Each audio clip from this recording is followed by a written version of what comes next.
I have a lot of news and content updates about Sanctuary Shattered Sun to show and talk to you about, like its latest Kickstarter update, newly unlocked stretch goals, new content introduced, and even Chris Taylor, the creator of Total Annihilation and Supreme Commander, joining the previous multiplayer event and developer session.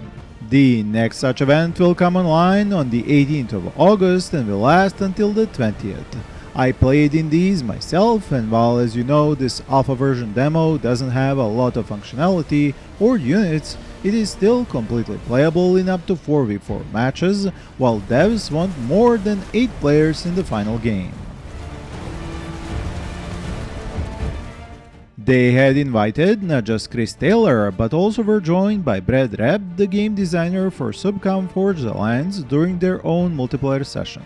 You can watch the entire event on their channel. Hello, Deathbot9. Would you like to introduce yourself for the uninitiated? I'm a game designer. Let's start with that. I've designed a few games over the years. Some of them better than others. Some that I'm sure people played back in the 90s. One was called Total Annihilation. I'm thrilled. You guys are keeping the RTS dream alive. It's wonderful to see that. These famous developers are all happy to see this game being made as a spiritual successor to Supreme Commander, and even backed it. Before I get into new content, modes and gameplay, I should mention a few things. First of all, multiplayer survival is now a playable mode when choosing which map to play on with other players, and there is a King of the Hill type of a match. Second, the Phoenix Tier 5 Titan of the EDA faction has been added into a new training simulation in the demo. Along with that, the EDA got their Tier 4 mech unit.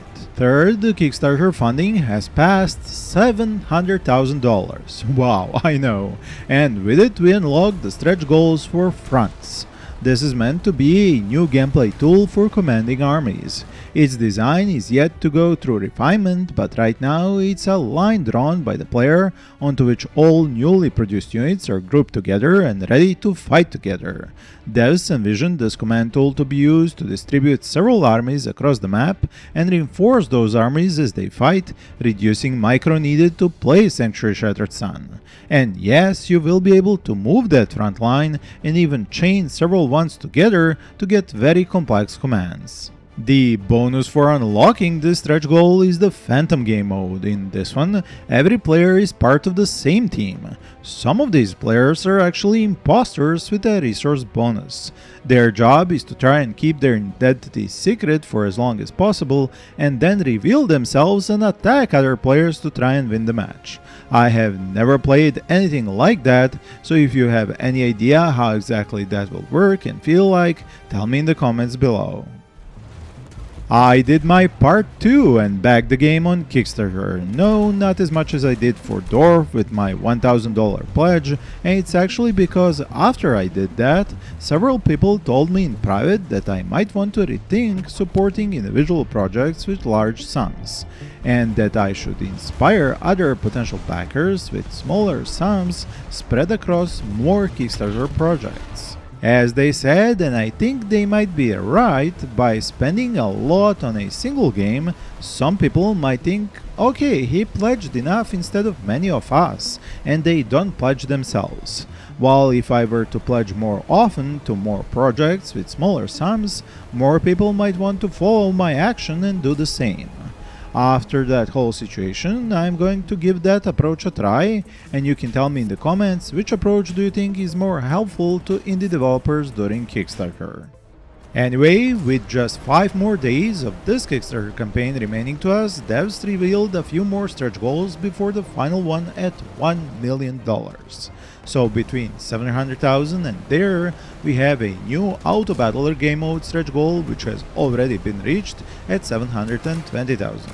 Devs explained how in that one you will get to choose your army composition, place units, select upgrades, and then see what happens once yours and enemy armies automatically fight it out. The other stretch goals before Warfront are Kings vs Peasants game mode, in which weaker peasant armies would encircle a few resource-rich kings in the middle. then a tool for viewing and comparing unit stats called the Online Unit Database, followed by optional Discord voice integration and advanced unit animations. These are planned to allow for units to walk over and stomp out smaller enemies. This one in particular is my favorite, as it would make the battles in Sanctuary Shattered Sun feel a lot more immersive, and huge ground-based units would be able to use their sheer weight as a weapon.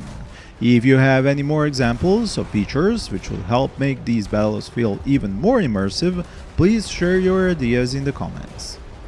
And so we arrive at the Warfront stretch goal, that is the MMORTS type of game mode, something like we can already play in Zero Space and its Galactic War. In Sanctuary, it's planned to let us choose a faction and team up with other players to conquer the entire Dyson Sphere over months of real time. The sphere gets divided into map sections, and if you ever played Avatar Conquest in Shogun 2 Total War, Dawn of War Dark Crusade or Soulstorm, War of the Ring mode in Battle for Middle-earth, or even titles like Conquest Frontier Wars, Rise of Nations, Rise of Legends, or Dune 2000, you know what it is like. The Warfront mode might become reality if we manage to reach out to more gamers across the world, and if some most famous content creators, streamers, or popular faces show this game to the masses, or a few rich gamers. Hey, I can dream, can't I? And you can help by putting Sanctuary Shattered Sun into those people's chats or suggestion boxes. But even at just this point, the amount of money in this Kickstarter is no small feat, and shows this genre has a lot of hidden strength. Just for comparison, the Kickstarter of Dwarf ended with just over 300,000, and the one for Zero Space at $500,000. There is also that other one, but it's best not to talk about it because it ended later in flames, despite raising almost $2.5 million on Kickstarter alone. And once this Kickstarter ends, you should know that everyone with the beta access or higher reward tier will receive that beta access to both skirmish and multiplayer of Sanctuary Shattered Sun for up to 8 players or AIs. This should go online on August 31st, and I can't wait to see you there. This version will get updated and remain playable, turning into early access at some time during the third quarter of 2027. How much time it will remain in early access, only time will tell. I don't see much point in guessing the full release date at this point in time. The last topic before I talk in more detail about the multiplayer matches is something that has been bothering me since this Kickstarter launched, and something I talked with the devs over on several occasions before and during the Kickstarter period. I noticed by your comments on multiple social media and Discord that you noticed this too, and some of you were expectedly not happy with it. What I am talking about is using features of the game which have been marketed as its main standing out points as stretch goals, like Shatter and Freeze, which we reached only past 600k funding. More so even, some of the first stretch goals were Air Force and Navy, both of which are visible in marketing material and actually playable or part of playable missions or scenarios. Now, these air and naval units are just prototypes, and most of them don't even work, so it's obvious they need a lot more development time put into them, which is why devs asked for funding for them. But on the other hand, this was quite a risk, especially with Shatter and Freeze mechanics being so prominent in marketing and yet so far up the stretch goals. How it would have looked like for the game if these goals were not reached and those features remained in their prototype stages, not even half done after being used by devs and in no small part myself and other content creators to show off this game and market it as unique. I personally would never advise any other solo indie dev or indie team to try this tactic for their Kickstarter goals. It feels like playing with fire to me, and we all know how fast internet flames can spread. An alternative would be that if you need more funding to finish these features you already marketed the game with, you maybe set up stretch goals which expand these slightly, or you simply ask for more funds for other features which don't cost as much in reality and use the overhead to finish those main features you already marketed the game with. You could be upfront about this in your campaign's description.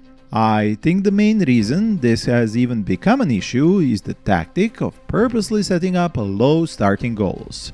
The base goals for all these latest RTS Kickstarters seem to be around $100,000, a figure they know won't change their financial states much, especially when there are several people involved in these indie teams.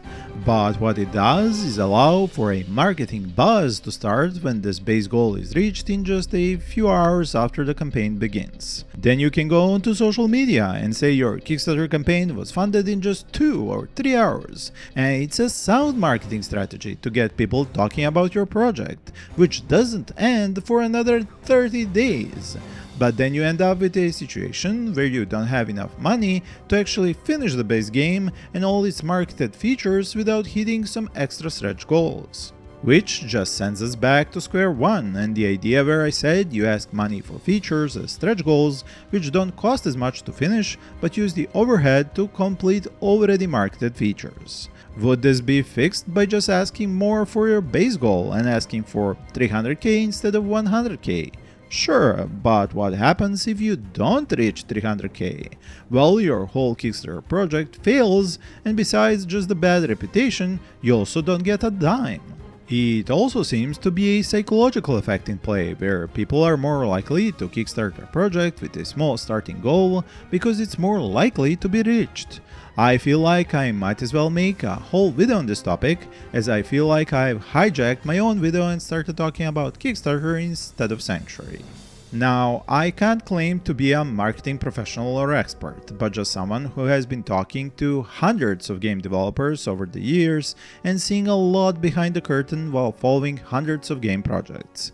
And I try to share as much of that experience as I can with both gamers and game developers, so feel free to share your own thoughts about this topic in the comments of this video or my own Discord server linked in the description, as I'm really interested to hear more opinions on this topic. And so, after this string of successful Kickstarters for Sanctuary Shattered Sun, Zero Space and Dwarf, I am particularly interested to see how the announced Kickstarter for Global Conflagration will look like and how far they will be able to reach. I talked about this game many times on my channel and I will leave a link to both these videos and its Kickstarter in the description below. Considering it is going to feature separate Harvester and a point capture system game modes, it is going to be of interest to both players who enjoy classical Command & Conquer style games and those who prefer Dawn of War and Company of Heroes style of gameplay. Time to unleash the full potential of our force. Anyway, back to Sanctuary Shattered Sun and its multiplayer. As I said, the current game's alpha stage isn't exactly balanced or finished and we don't have anything but land units to use in multiplayer matches, but that doesn't mean they aren't fun to play, especially when you can get up to T4 units which have some serious levels of firepower. It does take a while to get to the economy necessary to be able to produce those T4 monsters from your T3 constructor units, so matches can extend to hour-long engagements if you start to mass produce them on both sides. This is helped by being able to construct very long-range defensive artillery and shields, but larger armies and T3 artillery units usually can overcome these emplacements. The maps do remind of many favors from previous games like Total Annihilation and Supreme Commander, but there will be both original and old maps in the full game. One of my favorite tactics so far has been using raider units in whichever faction I played and moving them out to sea, because some can hover over water and some can even go under it and strike at enemy bases from unexpected parts of the map. However, players who learn to use the radar building to detect these strikes are harder to trick with this tactic. The lack of a chat option in-game is a problem, which you can usually get around to if you have friends on Discord calls instead, but this is exactly where the planned Discord voice integration will come in handy. Coordinating surprise tactics or even entire strategies in this game is going to be a lot of fun, especially since you can help each other build stronger units and pool resources. This will be particularly important for constructing Titans, which take enormous amounts of resources to complete. I can't wait to see this multiplayer in full swing in September and all the different strategies and tactics you folks are going to come up with. With more content being added to that version, each new patch will see new gameplay ideas and units used, and it will keep us all engaged until the early access launch on Steam. So remember, the final multiplayer event starts on the 18th, and even if you didn't get your access or back the game yet, you can join up and play for 2 days. Until then, check out cards on the screen or links in the description for more new and upcoming RTS games. Thank you for watching, and I wish you all happy gaming.